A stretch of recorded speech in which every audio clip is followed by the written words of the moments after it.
And stabilization is the word for today. If any of these exercises do not feel right while you're performing them, I need you to go ahead and stop them immediately.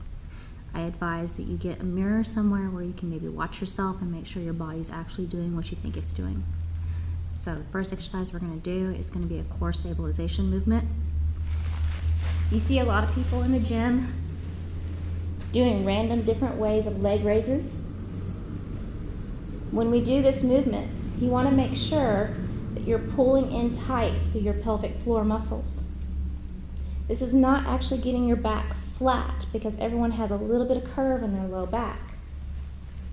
Some people more than others. So getting that back flat isn't really a good way to get them to engage. Now you do want to keep your hips from moving as you perform this movement. So as you lower your leg down, you're drawing that belly button in and only going down as far as you can before your hips want to do this. Now I have space here. Now my abs are not doing anything, and I'm going to feel this in my back instead of feeling it here. So that movement again is the control on the way down, keeping pulled in, and then lifting the leg back up. As you lower down, ladies, you're engaging those muscles that we work when we're doing Kegels or when we're trying to keep from having a little accident. So keep pulling that belly button in, lowering that leg down.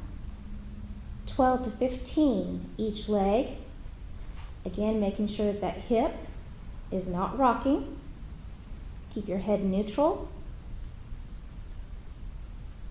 If your leg is not straight, that's okay. But again, the emphasis is on the lowering of the leg. Only go down as far as you can before your hips try to move. One side may be better than the other.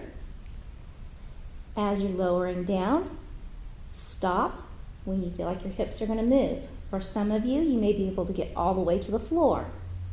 Great. Others of you, you may only be able to go halfway down. That's okay. That's where you stop. Still keep them pulled in as you're lowering. We'll do 12 to 15 each leg. Listen to your body.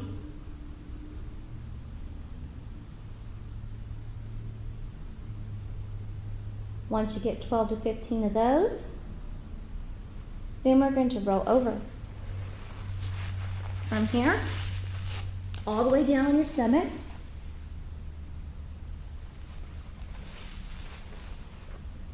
Hands are in about shoulders. You're going to start all the way down. You're going to lift up to your knees. Make sure that you don't arch your back on the way up. Lift up to knees. Toes, nice and solid. It looks like a plank, right? Back down to the knees. Everything comes down. Lead with your chest all the way down. So we go up to the knees, toes, knees, down to your nose, knees, toes, knees, and down. Do 8 to 15 of these. Listen to your body, slow and controlled.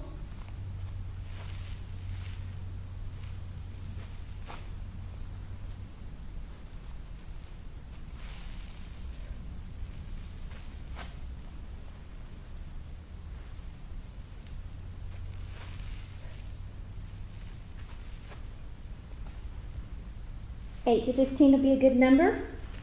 Then you're going to go back to your back again. Sorry, cousin it.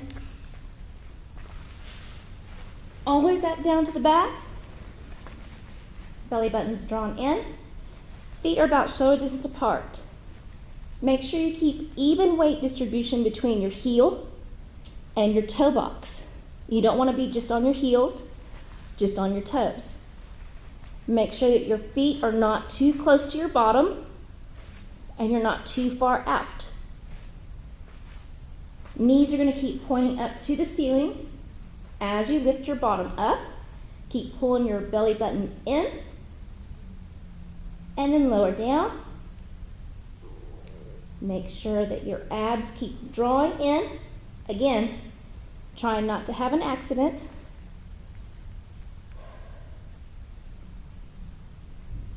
Watch those knees and make sure they don't go whoop. They keep pointing up to the ceiling. 15 to 20 of these. Really tighten those glutes up at the top. Really squeeze.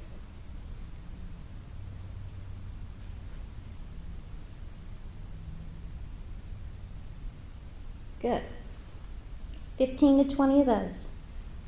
You can use water bottles. You can use light weights, whatever you have. You're going to keep your abdominals pulled in again. You're going to go up over your head as far as you can go without doing that. So if you need to stop here, that's where you stop.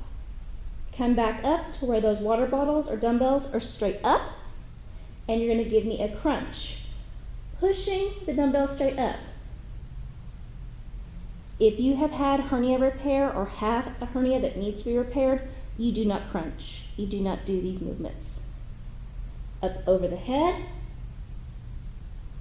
you come up, press up.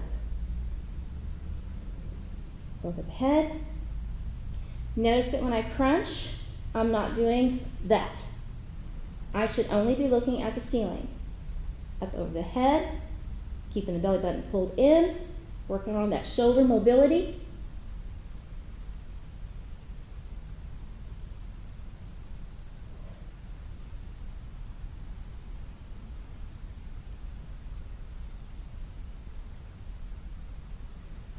Do 12 to 15 of these.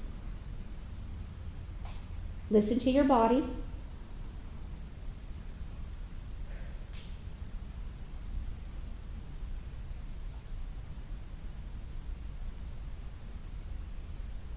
Good.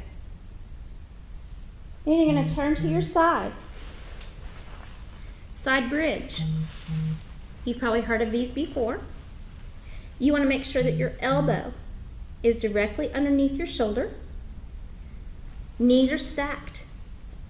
You want to create a straight line, knee, hip, shoulder, head. Make sure that your head stays neutral. When you lift up, you stay in this up position, your head should be neutral. It should not be hanging down. You should not be looking at the wall.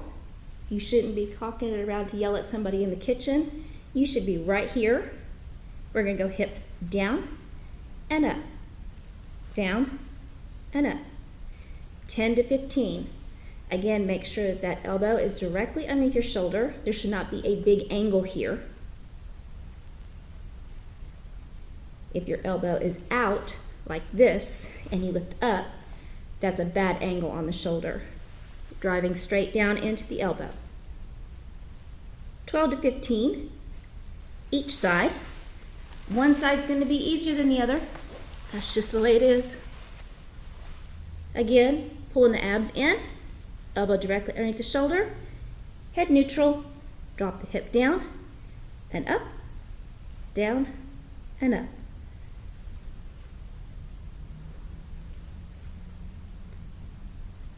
(10 to 15, each side.